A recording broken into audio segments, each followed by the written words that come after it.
आज हम लोग sample paper class 10 CBSE board द्वारा जो जारी किया गया था 2025 और 26 के स्टूडेंटों के लिए, उस सैंपल पेपर में चैप्टर नंबर 1 से जो क्वेश्चन गेस किया गया सीबीएसई के द्वारा, वो कौन सा क्वेश्चन है जो एचसीएफ और एलसीएम से पूछे जाते हैं, जो आने की संभावना होती है, इससे रिलेटेड क्वेश्चन मिलता है एचसीएफ और एलसीएम से, और कुछ इस तरह से क्वेश्चन रखते हैं। कैसे? जैसे ए बराबर दे देगा, बी बराबर दे दिया और सी बराबर बी दे दिया है, और पूछा कि एलसीएम जो है एबीसी का अगर इतना है तो इसमें से एक्स का वैल्यू क्या होगा।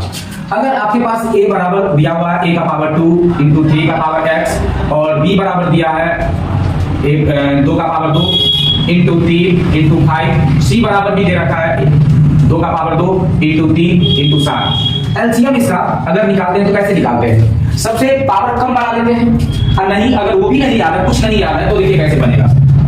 देखिए ये सब तो कॉमन है, इस कॉमन में से तो एचसीएफ निकलता है और एचसीएफ वाला एलसीएम में लिखा जाता है। लिख दीजिए वो कॉमन वाला भी है, वो लिख दीजिए।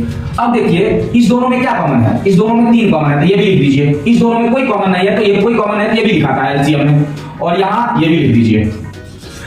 अब एक चीज देखिए कि ये 3 का पावर 1 लिख सकते हैं और यहाँ 3 का पावर x है, तो ये दोनों जुड़ जाएगा तो क्या हो जाएगा? 2 का पावर 2 इंटू 3 का power x plus 1 into 5 into 7। LCM क्या दिया है? एलसीएम कितना है? 37 80।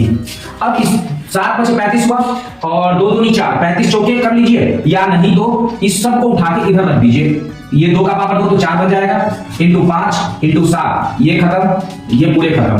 अब इससे भाग लगा दीजिए, अगर 4 से लग रहा है लगा दीजिए, 5 से लगा दीजिए, जितना बचेगा उसको फिर पावर 3 के पावर में लिखना पड़ेगा। जैसे 5 से अगर भाग लग रहा है 5 से काटिए इसको, 5 7 35, 2 बचा, उधर गया 28 बना, अब 5 चौके 25 कट गया, कितना बचा?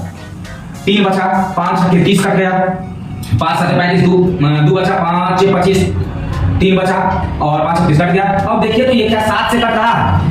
7 एकम 7 कट जाएगा, 0 7 8 56 कट जाएगा। 4 देखिए ये कट रहा है क्या? 4 दूनी 8, 4 7 28, क्या ये 27 इक्वल टू 3 का पावर x प्लस 1 नहीं बना? अब 27 को क्या लिख सकते हैं? 3 क्या होगा? 27 3 का पावर 3 नहीं लिख सकते हैं, x प्लस 1। अब देखिए ये बेस अगर बराबर है तो पावर भी बराबर हो जाता है, तो 3 बराबर x प्लस 1, यहाँ से x का वैल्यू नहीं निकल जाएगा, इधर आएगा तो 3 माइनस 1 बनेगा, x बराबर क्या आएगा? 2। तो इस तरह से आप हम x का वैल्यू निकाल सकते हैं और 1 नंबर मिल जाएगा आपको। तो ये एलसीएम और एचसीएफ से कुछ इस तरह से क्वेश्चन आपको मिलेगा एग्जाम में सॉल्व करने के लिए। 20 क्वेश्चन मिलेगा और 20 क्वेश्चन में एक क्वेश्चन इस टाइप का भी मिलेगा। तो अभी के लिए इतना ही, धन्यवाद आप सभी।